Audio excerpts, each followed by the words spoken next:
So hello guys. तो finally इस साल की आखिरी मार्वल मूवी दी मार्वल्स या फिर कहो कैप्टन मार्वल का सेकंड पार्ट रिलीज़ हो चुका है। और क्योंकि मैंने अब ये मूवी देख ली है तो इसके ऊपर बात करना तो ऑब्वियस निकल के आता है। आज की इस वीडियो में मैं दी मार्वल्स से ही रिलेटेड अपना ओवरऑल रिव्यू तुम लोग के साथ शेयर करने वाला हूँ कि मुझे ये मूवी कैसी लगी और क्या तुम्हें ये मूवी देखनी भी चाहिए या फिर नहीं। तो जब इतनी बकवास हो चुकी है तो without wasting any more time चलिए शुरू कर लेते हैं आज के इस अमेजिंग वीडियो को।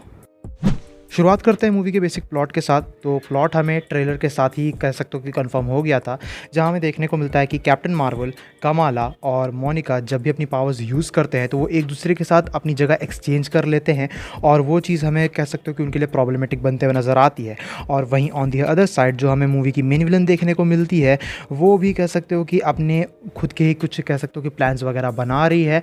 और वो प्लान वगैरह क्या निकल के आता है, उसका ओवरऑल क्या कह सकते हो कि हमें एग्जीक्यूशन कैसा देखने को मिलता है, वो सभी चीज़ें मूवी हमें दिखाती है, जिसके ऊपर मैं अभी डिटेल में जाऊंगा विद स्पॉयलर्स, क्योंकि obviously to be honest this movie is not worth your time. तो मैंने सोचा कि स्पॉयलर्स से रिलेटेड भी स्पॉयलर्स की कैटेगरी में भी अपन चले ही जाते हैं और वहाँ जाके चीज़ों को थोड़ा डिटेल में डिस्कस कर लेते हैं। सो सबसे पहले the movie is average at best, just like the first part. Captain Marvel का ये सेकंड पार्ट या फिर कहो दी मार्वल्स भी हमें उतना ज़्यादा कुछ बेहतरीन कह सकते हो कि डिलीवर नहीं करता है। It's mediocre at best, it's average at best. इसके अंदर हमें बहुत ही कम कह सकते हो कि अच्छी चीज़ें देखने को मिली हैं, गुड पॉइंट्स देखने को मिलते हैं, कज मोस्टली मूवी हमें एक non canon unnecessary side quest के तरह ही फील होती है। ऑल्दो इसके अंदर कुछ इंपॉर्टेंट चीज़ें हुई हैं, कुछ इंपॉर्टेंट चीज़ों को रिवील किया गया है, बट उन चीज़ों को अपन डिस्कस करेंगे। तो सबसे पहली चीज़ निकल के आती है क्वांटम बैंड को रिलेटेड, जहाँ जो कमाला के पास हमें बैंगल देखने को मिला है उससे रिलेटेड काफ़ी ज़्यादा थ्योरीज थी हमेशा फैंस के बीच में कि they are quantum bands and they are somewhat connected to quantum realm. But eventually अगर देखा जाए तो इस चीज़ को एक तरीके से कंफर्म किया जाता है, जहाँ बेसिकली जो दूसरा बैंगल है वो मूवी की मेन विलन के पास रहता है। And no, it's not entirely connected to quantum realm but they are quantum bands. और वो चीज़ इंपॉर्टेंट निकल के आती है क्योंकि हमें ये जानने को मिलता है कि इनके मदद से जो है स्पेस और टाइम के बीच में ट्रैवल किया जा सकता है और जो विलन है वो उसी का यूज़ करके स्पेस और टाइम के बीच में काइंड ऑफ एक ह्यूज होल क्रिएट कर देती है, जो काफ़ी बड़ा प्रॉब्लमेटिक चीज़ बनते हुए हमें नज़र आता है मूवी के क्लाइमैक्स के ज़रिए। बट इसके अलावा अगर देखा जाए तो the movie was not particularly terrible but one can say it is, क्योंकि अगर देखा जाए तो मेरे हिसाब से मूवी में निकल के आती है, एवरेज निकल के आती है। बट बहुत से ऐसे लोग होंगे जिन्हें ये movie straight up dumpster fire लगेगी and honestly I have no problem with that, क्योंकि मूवी हमें ज़्यादा कुछ डिलीवर करती भी नहीं है। मूवी जैसा कि मैंने कहा कि एक अननेसेसरी साइड क्वेस्ट की तरह फील होती है और इसमें कुछ ज़्यादा ऐसे एलिमेंट्स भी नहीं है जिसकी वजह से तुम मूवी को एंजॉय कर सको। साथ ही साथ जो हमें विलन देखने को मिली है, she was terrible, she was a terrible character absolutely. जो पहला पार्ट था कैप्टन मार्वल का उसमें ये प्रॉब्लम हमें देखने को मिली थी कि एक स्ट्रॉन्ग विलन की कमी हमें जो है कह सकते हो कि महसूस होती है और वो चीज़ मूवी को बहुत ज़्यादा ड्रैग्ड आउट करती है। लेकिन यहाँ पे हमें एक स्ट्रॉन्ग विलन देखने को मिली है but she is not a well written character, she is absolutely terrible in every way possible. और वो चीज़ कहीं ना कहीं मूवी को बहुत ही ज़्यादा बुरा दिखाएगा काफ़ी सारे लोगों के नज़र में, बिकॉज जिस बेसिस से अगर देखा जाए तो यहाँ जो हमें कैरेक्टर्स भी देखने को मिल रहे हैं जैसे कि कैप्टन मार्वल, कमाला और मोनिका, वो उतने ज़्यादा पॉपुलर निकल के नहीं आते हैं और उनके अगेंस्ट हमें एक बहुत ही टेरिबल विलन भी देखने को मिलता है। तो ओवरऑल अगर देखा जाए तो ये मूवी पूरे तरीके से कह सकते हो कि एक डिज़ास्टर की तरफ बढ़ते हुए हमें नज़र आती है। Again I don't particularly think it was absolutely terrible but it was not good either. Movie के गिने चुने जो अच्छे पार्ट्स हैं जो मुझे पर्सनली काफ़ी ज़्यादा पसंद आए, अगर उनकी बात की जाए तो सबसे पहले निकल के आता है कमाला। बेसिकली कमाला की character most of the time हमें इंटरटेनिंग देखने को मिलती है। She was the best part of the movie. अगर तुमने मिस मार्वल शो को फॉलो किया है तो तुम्हें पता है she is a really likeable character और उस बेसिस से she kind carried film most of the time. But उसके अलावा भी अगर देखा जाए तो ज़्यादा कुछ हमें एपिक चीज़ें देखने को नहीं मिलती हैं। There are a lot of alien cats in near the final sequence and that was really good, I really liked it, I really enjoyed that sequence.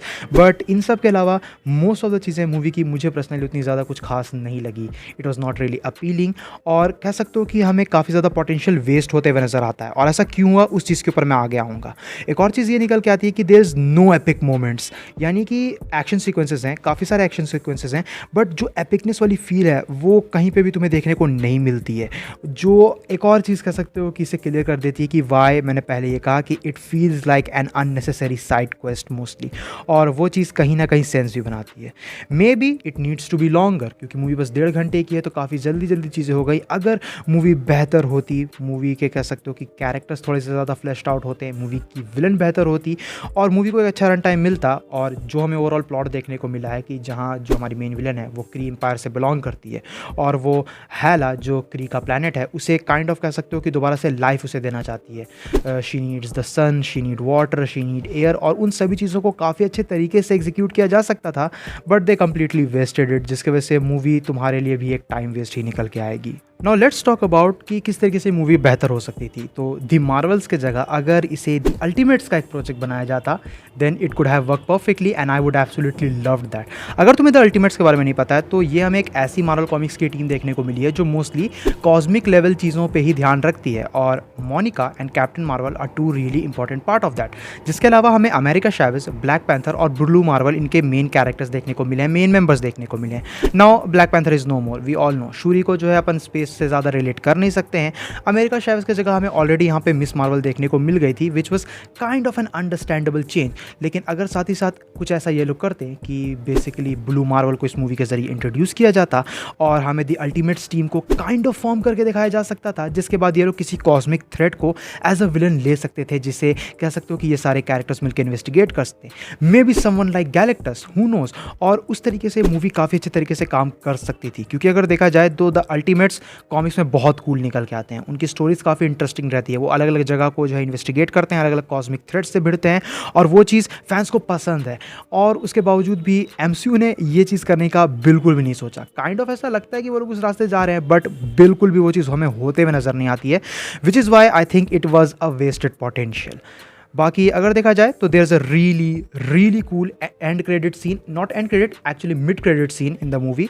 और अगर उसकी बात की जाए तो बेसिकली मिड क्रेडिट सीन में होता ये है कि हमें देखने को मिलता है कि मूवी के एंड के तौर पे जो अपनी स्पेक्ट्रम है, मोनिका है, वो एक दूसरे रियलिटी में फंस जाती है, क्योंकि स्पेस टाइम के बीच में होल क्रिएट हुआ था, वो दूसरे रियलिटी में फंस गई स्पेस टाइम के होल को कह सकते हो कि काइंड ऑफ फिल करने में।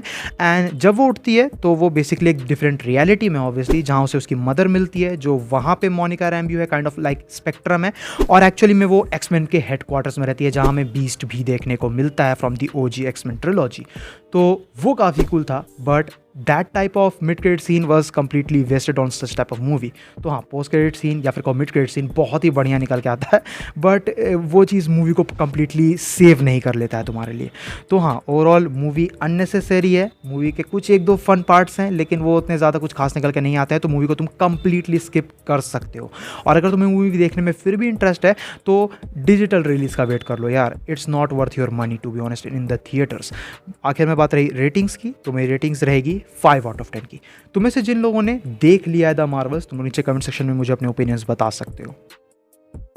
सो गाइज, ये थी वीडियो दी मार्वल से रिलेटेड मेरे ऑनेस्ट रिव्यू को लेके। Honestly the movie is not worth your time, but again if you want you can check it out. बाकी वीडियो पसंद आए तो वीडियो को अपना थम्स अप देना, दोस्तों के साथ शेयर करना, चैनल पे नए हो तो चैनल को जरूर से सब्सक्राइब भी कर लेना। मैं चला लोकी का फिनाले देखने, that is something I am pretty sure that's never gonna disappoint me. So मैं तुमसे बाद में मिलता हूँ लोकी के प्रॉपर वीडियो के साथ, लोकी सीजन 2 के वीडियो के साथ। Till then bye, stay tuned, stay awesome.